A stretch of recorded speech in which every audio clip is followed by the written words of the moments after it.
नमस्कार दोस्तों, मेरा नाम है आशुतोष मांडके और आप देखना शुरू कर चुके हैं डायनामिक इम्पल्शन। आज के इस वीडियो में हम बात करेंगे 5 अप्रैल 2024 के करंट अफेयर्स की। और अब जब आपने वीडियो के थंबनेल पर क्लिक करते हुए वीडियो देखने की शुरुआत कर ही दी है तो अंत तक ही जुड़े रहिएगा, क्योंकि आप सभी लोग जानते हैं कि ज्ञान को कभी भी अधूरा नहीं छोड़ना चाहिए। इसी बात के साथ हाथ में कॉपी और पेन ले लीजिए, बीच में नोट्स बनाते चलिए, रफ नोट्स बनाते चलिए, बाद में फेयर करिएगा। शुरू करते हैं वीडियो को आज की पहली जानकारी के साथ। पहली जानकारी, स्वास्थ्य एवं परिवार कल्याण मंत्रालय ने iOS के लिए माय CGHS ऐप पेश किया है, जो केंद्र सरकार स्वास्थ्य योजना है ना, केंद्र सरकार स्वास्थ्य योजना, सेंट्रल गवर्नमेंट हेल्थ स्कीम, यही है CGHS। इसके लाभार्थियों को बेहतर स्वास्थ्य देखभाल पहुंच, डिजिटल अनुभव प्रदान करता है ना। एक्चुअली iOS के लिए लॉन्च किया है, लेकिन हम क्यों ले रहे हैं? अगर आप देखें, iOS का लॉन्च करना उतना महत्वपूर्ण नहीं है, लेकिन अभी कई लोगों को ये केंद्र सरकार स्वास्थ्य योजना की जानकारी नहीं होगी, है ना। इसके बारे में पर्याप्त जानकारी जरूर लीजिएगा। 3 अप्रैल को इसको लॉन्च किया गया। यह ऐप मजबूत सुरक्षा उपायों के साथ उपयोगकर्ताओं की सुरक्षा को भी प्राथमिकता देता है ना। पढ़ लीजिएगा इसको, ये ऐप भी एक बार देख लीजिएगा, है ना, कैसा क्या इसका लोगो है, और प्रोग्राम को भी देख सकते हैं। आगे बढ़ते हैं। भारत का लक्ष्य 2029-30 तक एक निजी कंपनी के साथ साझेदारी में अपनी पहली निजी तौर पर प्रबंधित भंडारण सुविधा का निर्माण करके अपने रणनीतिक पेट्रोलियम भंडार को बढ़ावा देना है। मतलब ये पूरा पेट्रोलियम भंडार से जुड़ा हुआ है। इसमें किसी एक निजी कंपनी से साझेदारी करके हम अपना भंडारण सुविधा निर्माण कर सके 2029-30 तक, ऐसा एक लक्ष्य रखा है और इस लक्ष्य पे कार्य चालू हो गया है। भारत ने 2029-30 तक अपना पहला निजी तौर पर प्रबंधित रणनीतिक पेट्रोलियम रिजर्व स्थापित करने की योजना बनाई है, जिससे ऑपरेटर को सभी संग्रहित तेल का व्यापार करने की स्वतंत्रता मिल जाएगी। ये भी काफ़ी ज़रूरी जानकारी है। आपको इसमें पेट्रोलियम का जितना भी निर्यात आयात है, विशेष उसको ध्यान देना है। आगे बढ़ते हैं। भाजपा की राष्ट्रपति श्रीमती द्रौपदी मुर्मू जी ने IIT बॉम्बे में कैंसर के लिए भारत की पहली घरेलू जीन थेरेपी लॉन्च की है। ये काफ़ी ज़रूरी जानकारी है।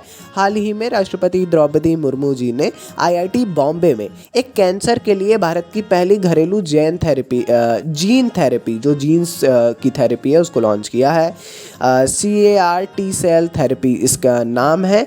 CAR-T सेल थेरेपी नामक यह अभूतपूर्व उपचार कैंसर के खिलाफ लड़ाई में एक बड़ी सफलता है। ठीक है, ये काफ़ी इम्पॉर्टेंट है, इसके बारे में भी ज़रूर पढ़िएगा, है ना। कैंसर के लिए अब काफ़ी नए अनुसंधान हो रहे हैं, नई टेक्नोलॉजीज़ आ रही हैं, है ना। तो ये हम आपको समय समय पर प्रोवाइड करते हैं, जैसा भी करंट में आता है वैसे।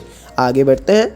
भारत के चुनाव आयोग ने आगामी लोकसभा चुनावों में युवाओं को मताधिकार का प्रयोग करने के लिए प्रोत्साहित करने के लिए लोकप्रिय अभिनेता आयुष्मान खुराना को शामिल किया है। 39 वर्षीय अभिनेता ECI मतलब चुनाव आयोग, भारतीय चुनाव आयोग के अभियान वीडियो में शामिल हैं, जो युवाओं से आगामी चुनावों में मतदान करने का आग्रह करते हैं। इम्पॉर्टेंट चीज़ ये है कि ECI के द्वारा कई स्वीप आइकन्स नियुक्त किए गए हैं, एज लोकल भी, और लोकल के साथ साथ में पूरे देश का भी एक ऐसा करके, एक तो नहीं, मध्य प्रदेश के अलग अलग प्रदेशों के अलग, और पूरे देश के भी अलग, है ना। तो ये आयुष्मान खुराना भी उनमें से एक है, और निरंतर काफ़ी अभियान चलाए जा रहे हैं। इनको स्वीप गतिविधियां कही जाती हैं।